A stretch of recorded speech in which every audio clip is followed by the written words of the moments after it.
नाव मनस्वी महेंद्र नागापुरे. मी इयत्ता 8वीमध्ये शिकते.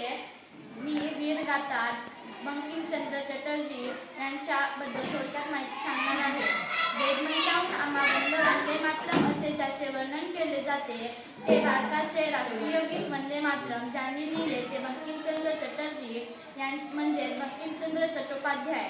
त्यांचे कुटुंब चटर्जी या नावाने परिचित होते. बंकिमचंद्रांना जन्म बंगालमध्ये असणाऱ्या 24 परगणा जिल्ह्यातील तलपाडा या गावी झाला. दिनांक 26 जून 1838 रोजी झाला. बंकिमचंद्रांचे वडील यादवचंद्र चटर्जी सरकार दरबारी मान्यता डेप्टी कलेक्टर होते. मॅजिस्ट्रेट म्हणूनही ते काम पाहत होते. त्यांच्या आईचे नाव दुर्गादेवी असे होते. बंकिमचंद्रांचे प्राथमिक शिक्षण मिदनापूर येथे झाले. 1856 मध्ये त्यांनी कलकत्ता येथील प्रेसिडेन्सी कॉलेजमध्ये प्रवेश घेतला.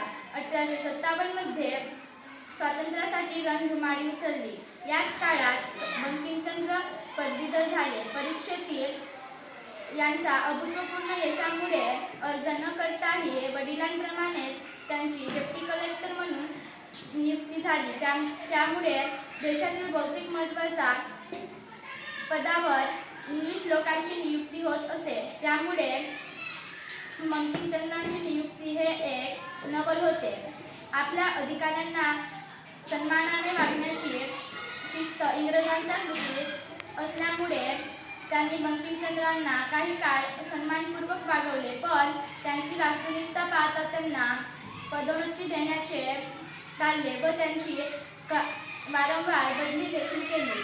कलकत्त्याचे काश्मीर मत्रो यांना मुजरा करण्याचे बंकिमचंद्रांनी टाळले. त्यावेळी त्यांना माफी मागण्यास सांगण्यात आली.